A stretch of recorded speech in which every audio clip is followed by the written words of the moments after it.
Hello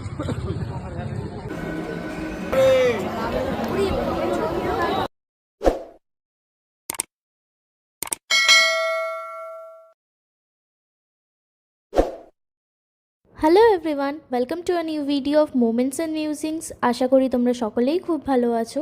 তো আজ ছিল রবিবার, অনির্বাণ জাস্ট বাজার থেকে ফিরলো। আজ অনির্বাণের জন্মদিন, তাই আজ রান্না হয়েছে ওর ফেভারিট সব। হ্যাঁ, বাট চিকেন আর মাটনটা ছিল না, কারণ সেটা আমরা কদিন আগেই খেয়ে নিয়েছি।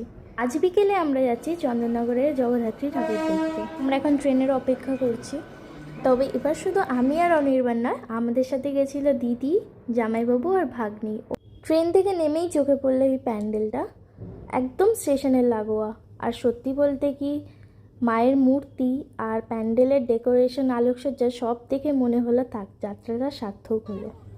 দ্বিতীয় প্যান্ডেল দেখা, আর সত্যি বলতে কি অসাধারণ সাজিয়েছিল। প্যান্ডেলের যে ডেকোরেশন, লাইটস অ্যান্ড ঠাকুরের যে মূর্তিটাও ছিল সেটাও অসাধারণ। আর আমরা তো সবাই জানি যে চন্দননগর মানেই মায়ের মূর্তিগুলো হয় বিশাল বড়। আমরা এখন এসে পড়েছি চতুর্থ প্যান্ডেলে। আর সত্যি বলতে কি মূর্তিটি ছিল বিশাল বড়, আর অলংকারগুলি ছিল চোখ ধাঁধানো। কিছু সোনার অলংকার, কিছু রূপোর অলংকার, এক কথায় একদম রাজকীয় সাজছিল। আর এই দেখে তো মুগ্ধ হওয়াই যায়। আজ চন্দননগরে ছিল পঞ্চমী, কিন্তু এত লোকের ভিড় আর জাঁকজমক দেখে বোঝাই যাচ্ছে যে চন্দননগরে অলরেডি স্টার্ট হয়ে গেছে মহোৎসব। সামনে থেকে দেখাই মায়ের মূর্তিটা, অপূর্ব সুন্দর।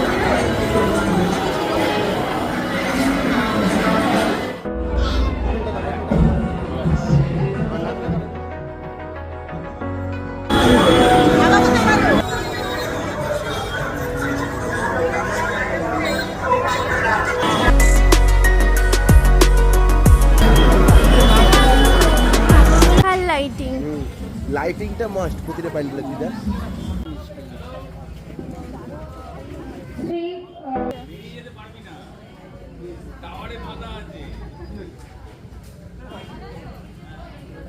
এত সুন্দর লাইট, ঠাকুর আর প্যান্ডেল দেখতে দেখতে আমরা বুঝতেই পারিনি যে অনেকটা রাত হয়ে গেছে। আর আমরা প্রায় অনেকটা হেঁটে ফেলেছিলাম, তো পাটাও একটু ব্যথা করছিল। তো আমরা ভাবলাম যাই এবার ডিনারটা কমপ্লিট করে নিই, তারপরে আবার আমরা ঠাকুর দেখব। আমরা এখন বন্ধুরা স্টেডিয়ামে খেতে যাব।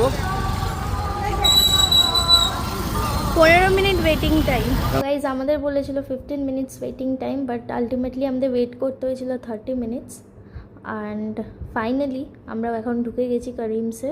তো আমরা অর্ডার করেছিলাম চিকেন বিরিয়ানি 4টে with raita and green salad.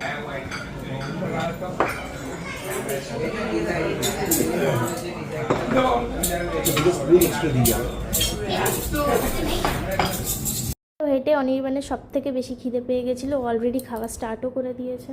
আমার এখানে বিরিয়ানিটা অতটাও ভালো লাগেনি, কারণ বিরিয়ানিটা ছিল খুব ড্রাই। বাট হ্যাঁ, এখানে যে বিরিয়ানির আলুটা দিয়েছিল সেটা খুবই সফট অ্যান্ড খুবই টেস্টি ছিল। বছর নাকি শুনলাম চন্দননগরে ডায়মন্ডের ঠাকুর করেছিল, তো আমরা চলে গেছিলাম সেটা দেখতে। তো খাওয়া কমপ্লিট করে আমরা গেছিলাম ডায়মন্ডের ঠাকুরটা দেখতে।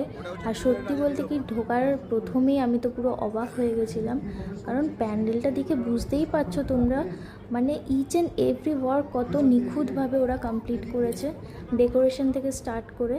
আর ভিডিওর এন্ডে তো তোমরা মায়ের মূর্তিটাও দেখতে পাবে, মানে জাস্ট অপূর্ব, এত ঝকঝক করছিল মায়ের মূর্তিটা।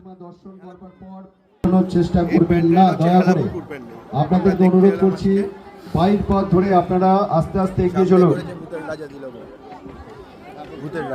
তো তোমাদেরকে আরও কাছ থেকে দেখাই মায়ের মূর্তিটি। তো যারা এই প্যান্ডেলটা দর্শন করতে যেতে পারছো না, আশা করি আমার ভিডিওর মাধ্যমে তারা এটাকে দেখতে পারছো, আর তোমাদের খুবই ভালো লেগেছে আশা করি। তো তোমরা দেখে বুঝতেই পারছো মায়ের শাড়ি থেকে শুরু করে মায়ের অলংকার, প্রত্যেকটা জুয়েলারি সবই ছিল হিরে। আর একটা কথা যেটা মোস্ট এক্সাইটিং আমাদের মেয়েদের জন্য, সেটা তো তোমাদের সাথে এখনও শেয়ারই করা হয়নি। চন্দননগরে বসেছিল বিশাল মেলা, আর সেখানে কালেকশানগুলোও ছিল খুব সুন্দর।